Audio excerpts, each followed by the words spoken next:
Good day, creatives, and welcome back to the channel.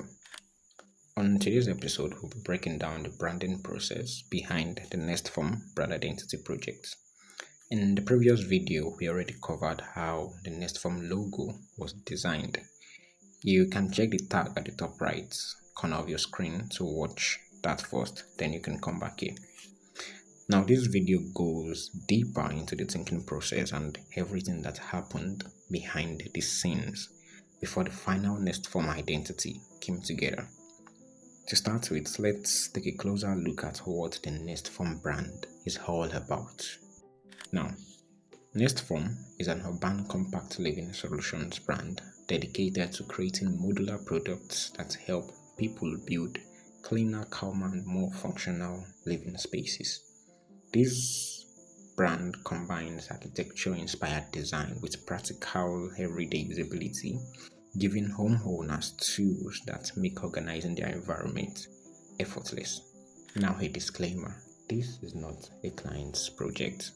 It's a practice project that is aimed at shaping our skills as a creative to tend to briefs in a more strategic manner.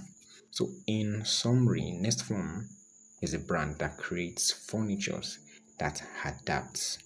So the logic here is furnitures that can transform no matter how small or large your space is. For example, you just rent a small room, you can get a shelf that transforms into a workspace, or a bed that also transforms into a drawer to keep your little belongings on the side. So that is the idea of the brand Nestform. Now, when you're on a branding project, you have to be able to approach it through a strategic manner.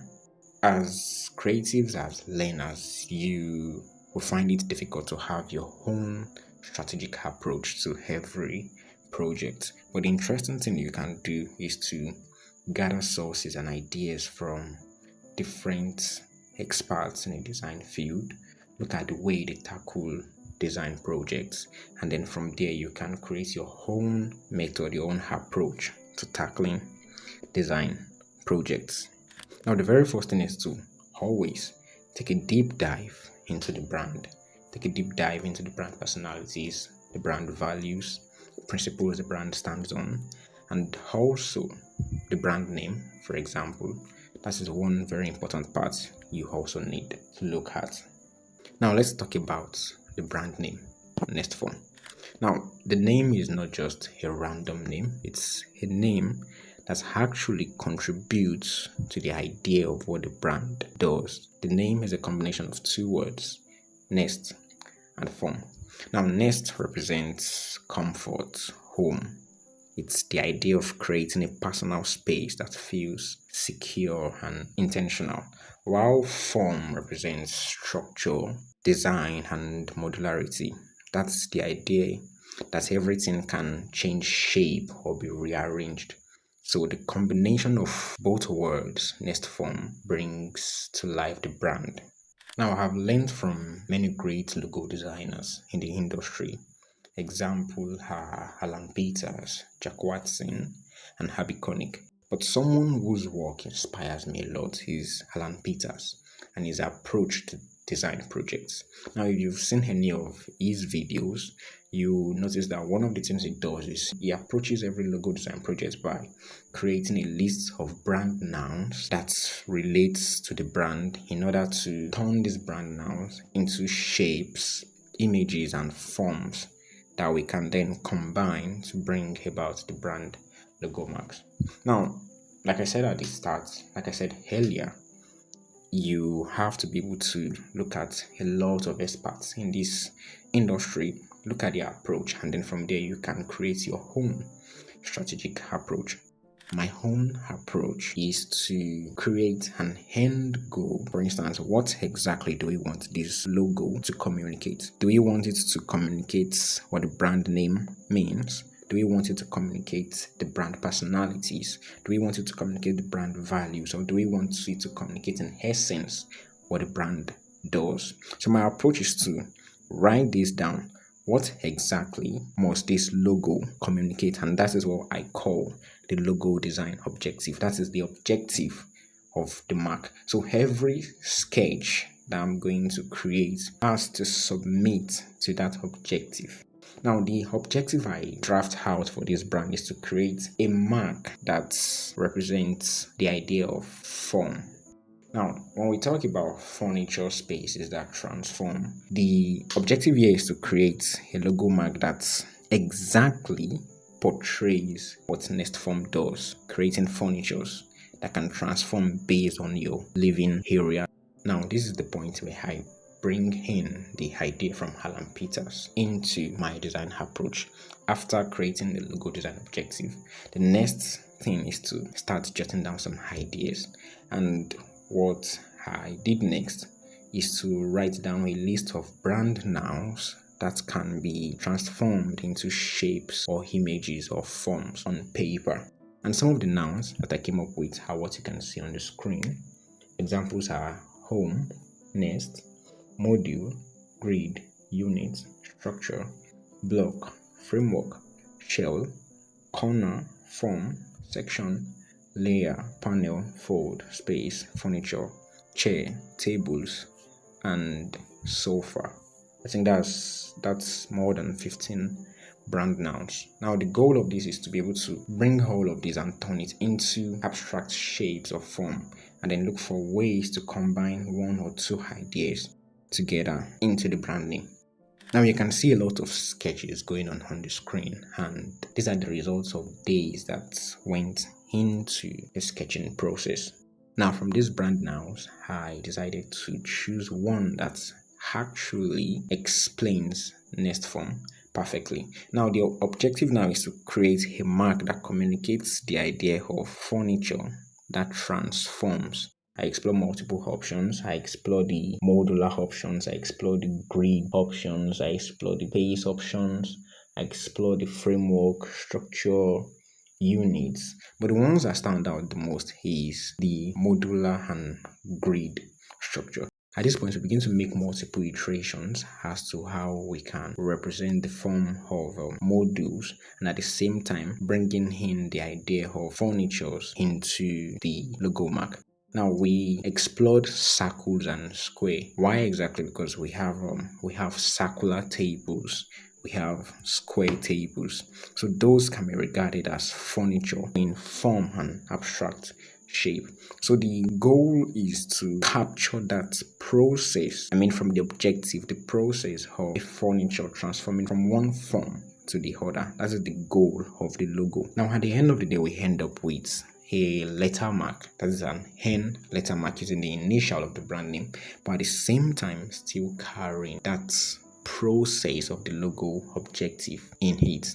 And what we have here is an N letter mark that is modularly structured. From the idea of the modules, we created a nice square grid, and we can say each of the squares in the grid represents one furniture. So what we did was to create a transforming point in the middle. So we have these little squares on the outside, and on the inside we have the transforming point that depicts the process of a furniture moving from one form to the other. And that was the approved logo mark for the Nestform project. Now the next step is to move on to selecting the brand colors and a typeface that matches the brand personality. Now we need a typeface that is not too structured or too rigid, that could match with the brand's personality of being premium, architectural, calm, and smart. So we went with the option of a sans serif, which is plus Jakarta sans. So the color selection also follows the same pattern, selecting a color that reflects the brand's personality as I mentioned, and at the same time the colors need to stay subtle and architectural, so it's not too loud, and at the same time it does not feel childish or cheap. So we went with muted greens. So these are dark shades of muted greens and light grays. That is what we went with to complement the brand's personality. Now the next step in the branding process is to create the brand pattern. Now, one of the approach that majority of you do use is to just create a repeated version of the original logo as a brand pattern, but that does not sit as actually professional. So what we did was to alter the logo a bit by extending the two outer squares, as you can see on the screen, and then expanding it into the brand pattern. And that way we have a brand pattern that complements the logo and the brand's identity without being the actual logo in a repeated format. So the next step is to create mock-ups as to how the brand will perform in the real world and on the online space. So we created many multiple mock-up variations. We created cap mock-ups, we created app icon mock-ups, we created business card templates, envelope templates, letterhead templates, billboard mockups, tote bag mockups, t-shirt mockups, and a demo design of the hero section of the brand's website. All of these were created to present how the brand would actually perform. So this is where you actually understand and get to know if you've actually worked on a brand that could perform perfectly in the real world and on the digital space. And now you don't just go on ahead to delivering the files like that. You need to lock in a system that makes sure the logo and the brand assets are used consistently over a long period of time, whether in scenarios where there will be a change in designer. So you be able to avoid the brand's identity not adapting to each designer. And what we did there is to create a brand guidelines document. So we created a 40-page brand guidelines document that talks about the brand foundation, everything about the brand mission, vision, their values, their personality, the brand's tone of voice, and at the same time, a tone of voice guidelines. So the tone of voice guidelines is literally a set of rules that guides how the brand communicates with its customers and in the real world. And then the next section in the brand guidelines is the logo design aspect. This is the part that talks about the logo, the breakdown of the logo variations and lookups that the brand has, the clear space for the icon, the horizontal logo clear space, vertical logo clear space, and the do's and don'ts for the logo. So with this set in place, you avoid improper usage of the brand logo in such a way that it does not resonate with the brand's identity. And then we go ahead to the color system, just down the color selections in the color palette, input their RGB, HEX, and CMYK codes to make sure the same color codes are applicable everywhere the brand will be used. And at the same time, the brand typography, you jot down the brand typeface and the clear and structured hierarchy guide on how the typeface should be used. Then the brand pattern now should be used, and then rules on the brand mockup explaining how they should actually be used when the brand is ready to go into the field. Now, one of the things I learned from this brand identity design process is that you're actually opened to more unique and appropriate logo options when you actually give yourself the time to assimilate these forms from the brand nows and then you translate them into paper.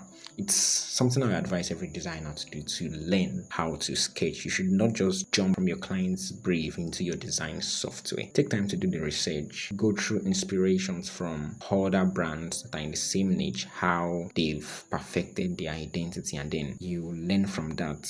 Jot down on paper, make your sketches on paper, and don't stop at 1-2 sketches. Make as many sketches as you can. Alan Peters would say he makes up to 50 rough sketches. Now, the process of making up to 50 rough sketches gives you the time to actually be able to ideate multiple marks that could be appropriate for the objective that you're designing for. If this video actually gave you something useful, don't just watch and leave. Subscribe and turn on the notifications. We've got more videos coming this month, and drop your thoughts in the comments. So stay tuned.